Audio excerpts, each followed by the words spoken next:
The last couple days, we heard the breaking news. I think the news actually broke yesterday, but Malachai Nelson has been benched at Boise State for Maddux Madsen, who has been there. This will be his third year there. I think he's a redshirt junior going into this year. We all predicted that Boise State was going to have a good year. Now it looks like that this is going to change the trajectory of what Boise State is going to be able to do this year.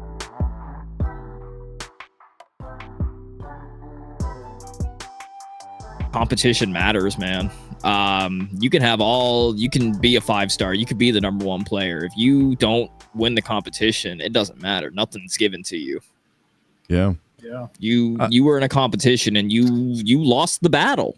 You may not have lost the war just yet, because again, who knows what will happen later in the season, but as of now, you have lost the battle. That is a fair point, because anything could happen. Just because he got benched right now, he might be benched because there is potential there, and Coach Danielson, being a good coach, is trying to bring all the talent out of what Malachai is. Maybe he's being lazy. We don't know. Yeah.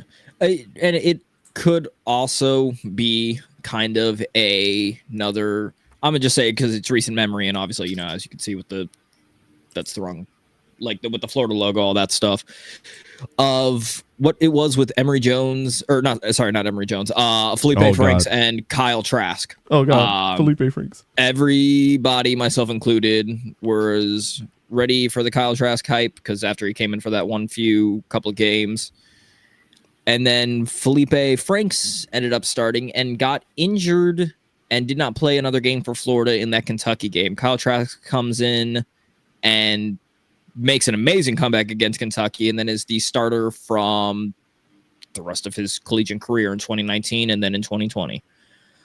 So it could just be something like that if Madsen goes down. I'm going to mess up that name a lot because it's just so similar with the first and last name. It's just gonna mush into a bunch of bleh.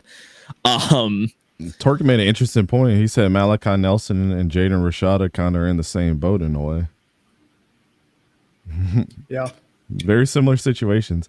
I mean, I take it like this. Didn't Rashada also trying to sue because he didn't get his way, or is Malachai Nelson suing because he didn't get his way like Rashada? No, that's different. I mean, to me, Coach Danielson had to make a tough decision between Malachai Nelson and the guy that's been there that he knows, obviously being the former DC before he took over last year.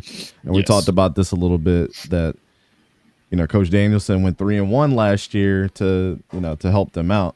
I know you mentioned it before, but just to reiterate, Malachai Nelson was a 5-star recruit and committed to USC under what you said, the quarterback guru himself, and Lincoln Riley. Then he enters the transfer portal, and to put it out there, he did have people reaching out to him like Alabama's of the world, and I believe Tennessee. No, it was Alabama, Miami, and Texas A&M were on his list of people that were reaching out to him to bring his services to those schools, and you decided to go to Boise State. Yeah, because he was a hot commodity. I mean, yeah, it's something was obviously wrong there, in my opinion. And maybe it was just his confidence. Maybe he was looking for somewhere that, start out at a small school and then see if he could prove yourself there. I wouldn't say Boise State is a small school, and that Boise State is one of the group of 5 schools that a lot of people have been wanting to go up to the next level of football. Yeah. For a little bit. Everybody knows the history of Boise State, but Maddux had some reps over the last 2 years of Boise State, so that's something to consider, like I said before. But Malachai is a smaller quarterback, man. I mean, he's 6'3". Regardless of the height, he's 190 pounds. And, if you're not up at the 210 to 215 to 220, 230 range anymore, I mean, if you look at Malachai or Maddux Madsen. That's what I'm telling you, man. It's confusing at times. Yeah, he's 5'10", 203 pounds, so he's not that much bigger and he's shorter. So to me, if you're having a competition between these two and that's the guy that you went with, you're obviously, there was something, as far as physical attributes, this is a 3-star versus a 5-star, and a guy that's way smaller than you, and he's winning out the competition. This goes beyond just knowing the playbook. This goes, and to me, this was just a clear beat out of whatever reason had happened. I don't, I think this goes beyond skill at this point. This goes much deeper than that, in my opinion.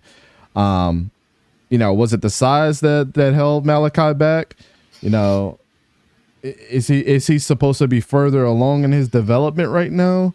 Those are the questions that we can ask ourselves. I mean, I remember when Malachi Nelson first got to USC, when he committed, he had a torn labrum going into his commitment.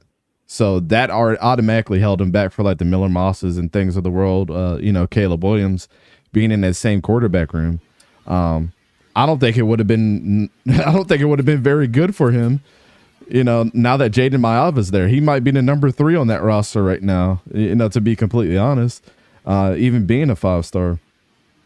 Is it the familiarity of, Maddux with the Boise State offense, or, is it the advantage of knowing those teammates that he's had over the last couple of years? Is it something like that, or did he just work harder? These are just questions that we don't know. And how many setbacks is Malachi Nelson before he gets known as the 5-star that's been forgotten? Because that's happened a lot. I mean, think about the Alabama quarterbacks that were supposed to be great and they were forgotten at one point. We had, or even Jordan, just in general, like Chris Steele. Does anybody remember that? No. Like the number 1 corner in his respected class was between Florida and Oregon. Committed to Florida, flipped over to Oregon, and now I think he's at. I don't even remember where I'll have to look up where the dude is. Yeah, I don't remember either. But I think at this point in time, if he doesn't even step up to the plate and start this year for Boise State, it might be one of those times where you might need to drop to the FCS level. Maybe go to like North Dakota State or South Dakota State, like a winning program, and see if you can even beat those quarterbacks out. I don't know. I have no advice for him. I mean, at this point in time, to me, this would be super embarrassing for the stature that I've had, to the school that I was at, and the quarterbacks that I've been around at this point in time. Like all of that, I don't know. There's something obviously wrong. I just don't know what that is. So, but Khalid, what's your take on it, man?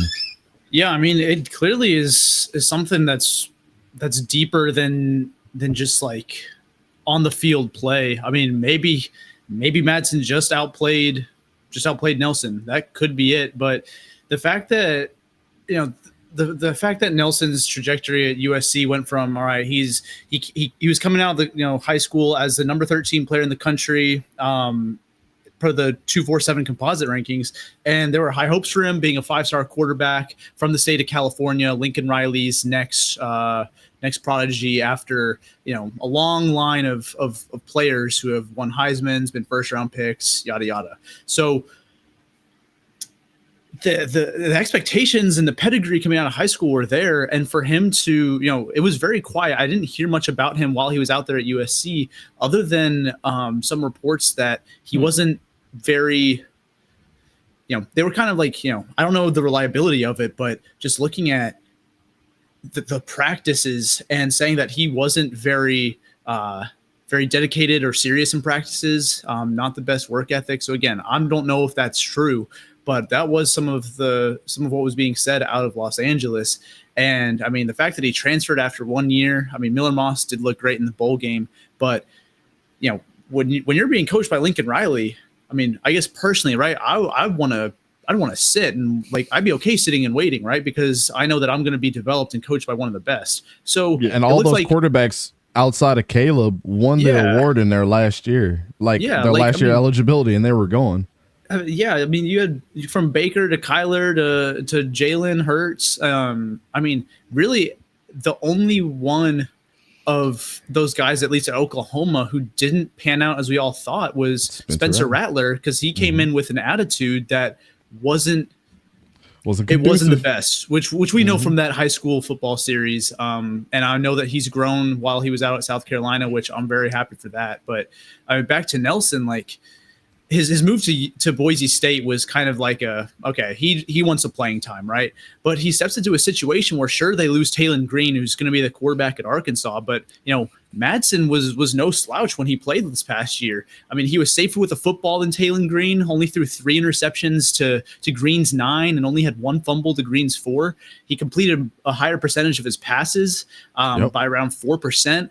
And while he wasn't as productive in terms of yardage, both on the ground and in the air, right, it was both due to a lack of attempts. He has more yards per attempt and more yards per rush than 𝗕𝘂𝘀 Green did. So it was really just a thing of, sure, Green had higher numbers, but on a per attempt basis, Madsen was more efficient. And, I like 𝗕𝘂𝘀 Green as a player, but Madsen, I mean, when you look at efficiency, he was better given what he had. And so in a sense, you could say that this shouldn't be a surprise, but just given the talent and pedigree of Nelson it's coming out of high school, alone. Yeah, like that carries weight, which should it not? I'm not sure, but I mean, I don't know if anyone really outside of Boise saw this coming. Because I mean, I kind of viewed this Boise State team as almost like a last chance with Malachai Nelson, moving from USC to Boise State, and then another former 5-star in Chris Marshall, who's a wide receiver there, who spent time both at Texas A&M and Ole Miss. He's out there now too. So it was kind of like, okay, you pair 2 former 5-stars with Ashton Jeanty and the rest of that offense. Like, they should be one of the top group of 5 teams in the country. If Madsen really did outplay Nelson, is Madsen that good, or are we just overhyping Nelson? I think that's the biggest takeaway that we all have to, ponder is Nelson really as good as advertised, or is Madsen, is he legit, right? We got to stop giving out 5 stars. I think that's what this is putting the pressure on On3, 247 Sports, all those publication companies. Stop giving out 5 stars to players. Is this a lot of like Malachai Nelson's fault? Maybe. I mean, with Torque's comment, a SoCal kid going to Boise, it could be a total culture shock for him too. I would say yes and no, because we've seen a lot of people go to Boise State and transfer there because they know the pedigree of team and pedigree of coaching that they're going to get. Yeah. And that's going to come with anywhere that you go. I mean, if I went from University of Maryland to, I don't know, Temple, it's right down the street in regards to, in regards to things, but like, it's a totally different atmosphere and you're just going to have to get used to it. And think about it this way, right? I mean, if you want to talk about changing environments, if you're going from Boise, which doesn't have too much, like you're in the middle of Idaho, going to LA, if you were going from Boise to USC, that would be probably a negative change because there's so much more going on. You have, just you're in Los Angeles, you're almost like a mini celebrity, and you're in Los Angeles. The busyness of that city, the grandeur of it is more massive on every single level compared to Boise. Now, if you're going from LA to Boise, right, you're eliminating so many distractions, right, in theory. So I think that a culture change going from Los Angeles to Boise, again, in theory, it should be an easier switch that would, again, like it should lead to more productive play and less distractions off the field. I agree. Shout out to the chat, man. There's a lot of people rolling in now. Hayden's in the chat. Torque's been hanging out with us. Appreciate you, man. Big Fridge, Ryan. You say, yo, our resident Clemson fan and resident enemy of Florida State. Listen, he saw DJU in the thumbnail and said something must be done. This needs to stop. Hey, you had him at one point. He's ours now, so it is what it is. I will say though, it is kind of because you did bring up a point earlier, Dante, and I was just waiting to. I've kind of just been sitting on it. Spencer Danielson has been able to see Maddux Madsen for a couple more years in practice and even having some actual reps versus Malachai Nelson, who just got there during the offseason. So that does help a little bit. And time is kind of a factor at this point. He being Maddux Madsen already has sort of built trust with Spencer Danielson. Granted, he didn't know he was going to eventually be his head coach in a few years, but they already kind of knew each other. They kind of already had a game plan going on. So that is something somewhat interesting to note. That time, unfortunately, was against Malachai Nelson in this. He only logged 4 snaps And then- last season, Nelson. Yeah. And then something else I was going to say. Now I can't remember it. It was something about with the on 3 with the 5 stars and all that. No, I can't remember. They did just post an article. Sorry, you go ahead. Yeah. No, it was fine. It's kind of going along the lines of with the 5 stars and 4 stars, you know, the pressure of all that stuff. I feel like it's the same way with, you know, kids of former parents, like of, you know, of I don't know. I'm trying to think of, like, I know Florida's got a couple of kids that like their parents played. They were big, you know, commodities back in the days. They were big legacies. Oh, like Bo Nix and his dad. Like, yeah, like Verdell Brown, you know, which I think he's going to be good. But yeah, like Bo Nix and his dad. And currently, another one kind of going on right now, and this one hits a bit close to you, 𝗂𝘂𝘀𝗀𝗀𝗀, of Emmitt Smith's kid, EJ Smith. Spent his 3 years at Stanford, kind of had an okay career. Now he's going to be on Texas A&M. So, you know, who really knows how much of a weight that's going to carry around? Because, you know, when your dad is one of the greats for the school, for, you know, the school that he played for, his alma mater, and then if you go to that exact same school, there's already a lot of weight on top of it. Like if whenever Tim Tebow has a child, and if he goes to Florida, that kid is going to have so much pressure. How much weight is it already for people to wear the number 15? I mean, Anthony Richardson did not do that number well. No. Well, Graham Mertz be able to do that number well now. Like, it's please. I can't handle much more. I mean, he's looked better than Anthony Richardson. Like, I mean, let's be honest. Like, Anthony Richardson was a flash in the pan on some plays, but you can't tell me that Graham Mertz last year was not more productive. That one was, unfortunately, again, with just Dan Mullen of wanting to have Emery Smith over, and then it was like, oh, you want me to start him? Fine, I'll start him against number 1 ranked Georgia. Nasty You work. threw a child to a pack of wolves. What did you think was going to happen? It's nasty work. And they scored Evan. 3 minutes. Well, we wish nothing but the best for Maddux Madsen, man. He might kill it this year, and then Coach Danielson looks like a freaking hero. So Yeah. they got the team to do it.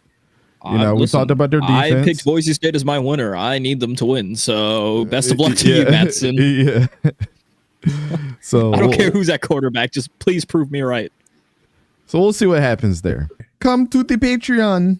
And don't forget to hit that like and subscribe button and ring the bell notification so you're always notified. All right. Well, the 12th. Oh my god. That's what I'm saying. At this point, like, bro, you just gotta just be you, bro. Just be you, bro.